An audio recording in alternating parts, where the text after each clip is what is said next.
छत्तीसगढ़ के कांग्रेस प्रभारी सचिन पायलट एक दिवसीय सरगुजा दौरे पर पहुंचे। इस दौरान राहुल गांधी की भारत जोड़ो यात्रा को लेकर कांग्रेस के बड़े दिग्गज नेताओं के साथ अंबिकापुर के राजीव भवन में बैठक का आयोजन किया गया। इस बैठक में छत्तीसगढ़ प्रभारी सचिन पायलट, उत्तर प्रदेश अध्यक्ष दीपक बैज, नेता प्रतिपक्ष चरणदास महंत सहित कांग्रेस के पदाधिकारी एवं कार्यकर्ता मौजूद रहे। इस दौरान छत्तीसगढ़ प्रभारी ने कहा कि 8 फरवरी को राहुल गांधी की भारत जोड़ो न्याय यात्रा छत्तीसगढ़ में प्रवेश करेगी। रायगढ़ जिले की सीमा पर न्याय यात्रा का स्वागत किया जाएगा। इस यात्रा में किसान, नौजवान, महिला, श्रमिक भारत जोड़ो यात्रा की अगुवाई करेंगे। 13 फरवरी को अंबिकापुर में राहुल गांधी की विशाल आम सभा प्रस्तावित की गई।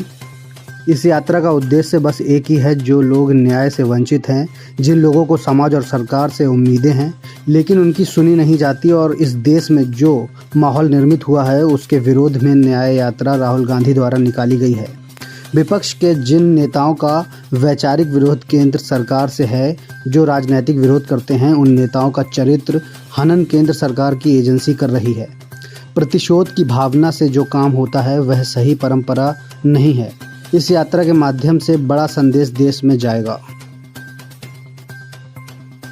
अंबिकापुर में 13 तारीख को राहुल गांधी जी की एक विशाल जनसभा प्रस्तावित है। अपने इस यात्रा के दौरान वो अनेक लोगों से मुलाकात करेंगे। यात्रा कुछ हिस्से बस में चलेगी, कुछ जगहों पैदल चलेंगे, और इस यात्रा का जो उद्देश्य है वो देश में जो यात्रा राहुल जी ने पहले निकाली थी, भारत जोड़ो यात्रा, जो पैदल चले कन्याकुमारी से कश्मीर तक 4,500 किलोमीटर, उसी को देखते हुए कांग्रेस पार्टी ने राहुल जी को आग्रह किया था कि एक यात्रा और निकालनी चाहिए पूर्व से पश्चिम। और 14 जनवरी इस साल हम लोगों ने राहुल जी की यात्रा शुरुआत करी इम्फाल, मणिपुर से। अनेक राज्यों से होती हुई यहाँ पर आएगी। 20 मार्च को यात्रा का समापन होगा मुंबई में, और यात्रा का मुख्य उद्देश्य यही है कि लोगों को न्याय मिलना चाहिए। ऐसे लोग, हमारे समाज का वो तबका, वो वर्ग जो वंचित है न्याय से, उसकी आवाज़ को सुना नहीं जाता, और कहीं ना कहीं वो इस शोर में उसकी आवाज़ लुप्त हो रही है। तो हमारे नौजवान, किसान, हमारी माताएं, बहनें, हमारे श्रमिक, वो सब लोग जो मेहनतकश लोग हैं, जिनको उम्मीदें हैं समाज से और सरकार से, और इस देश में जो माहौल निर्मित हुआ है उसके विरोध में हम सब चाहते हैं कि जनता की आवाज़ बनकर सड़कों पर आएँ।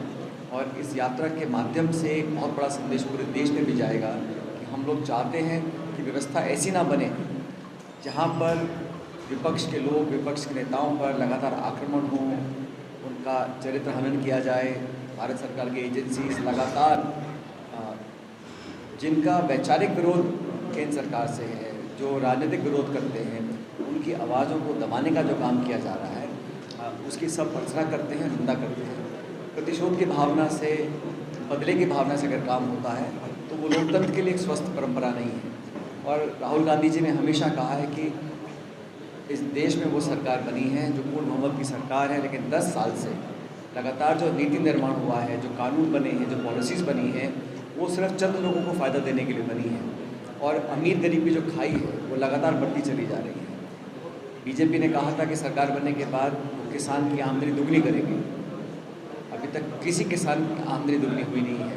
ना तो कालाधन समाप्त हुआ है, और ना ही जो उन्होंने वादे किए थे महंगाई कम करने के, बेरोजगारी खत्म करने के, किसी वादे पे वो कारगर साबित हुए हैं। 10 साल की बीजेपी की रिपोर्ट कार्ड अगर जनता देखेगी, उसके आधार पर मत पड़ेगा। मुझे पूरा विश्वास है कि कांग्रेस और इंडिया का जो अलायंस, हमारा गठबंधन बना है, उसको बहुमत मिलेगा लोकसभा चुनाव में। और छत्तीसगढ़ में हम लोग सरकार नहीं बना पाए, लेकिन हमारा वोट प्रतिशत कम नहीं है। ऐसा नहीं है कि बहुत ज़्यादा अंतर हो भाजपा और कांग्रेस के वोट प्रतिशत में। इसलिए बड़ी मजबूती के साथ हम सब, जैसा आप जानते हैं अध्यक्ष जी, महंत जी, कि ये जो सरकार कर रही है, जीतने के बाद आपने जो वादे किए थे अपने मैनिफेस्टो में, जो जनता से वादे किए थे, उन पर तो ध्यान किसी का नहीं है। वहाँ तो वादा खिलाफी पहले दिन चालू हो गई है। और जो पिछली सरकार थी उसमें आप जानबूझ के अपने विरोधियों को टारगेट कर रहे हैं, तो जनता भी समझ रही है। आजकल ईडी, इनकम टैक्स, सीबीआई कहीं जाते हैं तो सब जानते हैं कि जो भाजपा का विरोध कर रहे हैं उन्हीं के घर पे एजेंसी जा रही है। हम लोग किसी जांच से कोई डरता नहीं है।